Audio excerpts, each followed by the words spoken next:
So now I have a lot more tanks. Although not that much of a level advantage, because these tanks have yet to even gain a single level. Well, now they do. Both of them. And that is important. Fortress is good, but my amount of marksmen is actually able to do good damage even to a fortress. It's just that I don't have that much tanking in front of my marksmen, and they don't even have insane range or something like that yet. No elite, no nothing. That said, he is definitely having a harder time going through my fortress than I am going through his fortress after the tank wave has kind of ended. So I'm actually taking a turn here. Taking a round here. I have successfully dealt with a lot of stuff, and I have denied a decent amount of XP from my opponent. So now all of a sudden these health bars aren't looking that dissimilar anymore, even though it's still over... No, a bit less than 1,000 in favor of my opponent. Nano repair kit on that fortress I think is a no-brainer. Intensive training though also worth a thought, simply to get even further ahead on the sledges.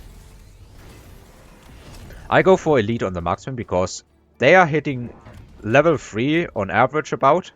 This one ended just below level 3 unfortunately, but that is where I say elite is just worth it over range. A lot.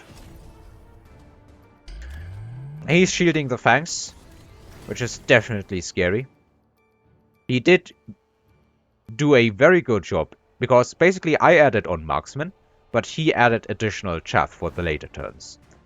So basically, while I was trying to actually win a few fights here and there and not die immediately, he just started adding some chaff for the later turns, and that is a luxury which I think I just plain didn't have. Even though we don't have that dissimilar amount of chaff, do we? I have 4 packs of crawlers and 3 packs of fangs, and he has 4 packs of crawlers and 5 packs of fangs. So yeah, there is 2 units difference in the chaff. 2 additional fangs is his chaff advantage. I guess I don't have that many more marksmen either, but he started with 2 from the first round. He bought them in the first round, I think. Now looking at it, well, now it's 3 packs of chaff difference and 1 marksman difference, but my marksmen are significantly more powerful. However, all of that doesn't really matter because fang shields. Now, are they that insane here?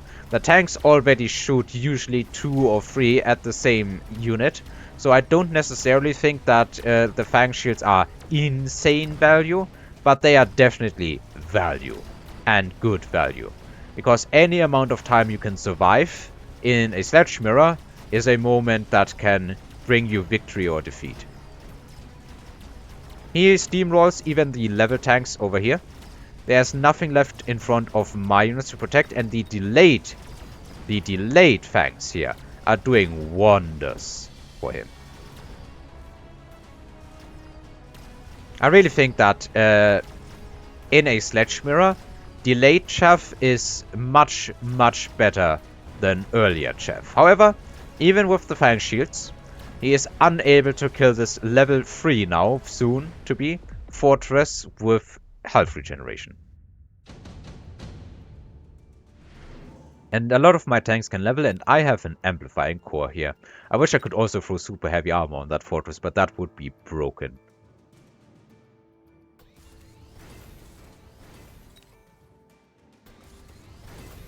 He is taking the laser sights, curiously, which I'm not entirely sure why. I would also probably have sold the Wraith here. I'm going for range on the sledges, and the marksmen still have higher range. At least most of the marksmen.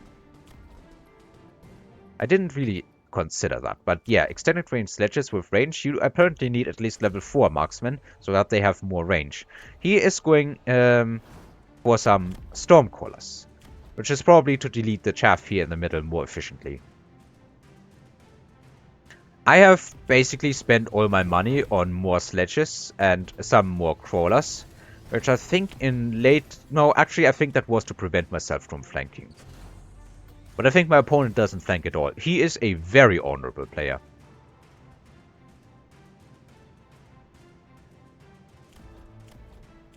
Yeah, that's basically it. But my opponent still has 500 to spend. What's he going to invest into? He could go for range or EMP even, or even field maintenance. Instead, he opts for maxing out on upgrades. Can I still one-shot these level 2 tank? Well, that situation not really going to come up, is it? And these marksmen definitely have enough damage, yeah. What about this? They can't one-shot these tanks. They could one-shot these, I guess.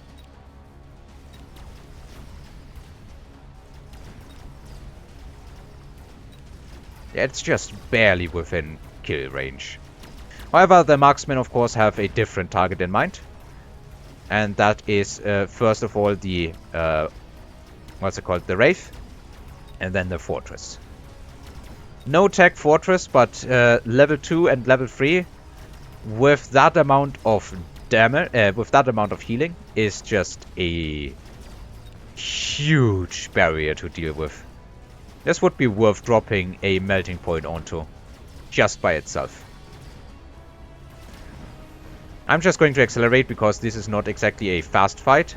But in the end, I have a level 3 Fortress with healing. He has a level 2 Fortress with healing, but he has better supplemental damage.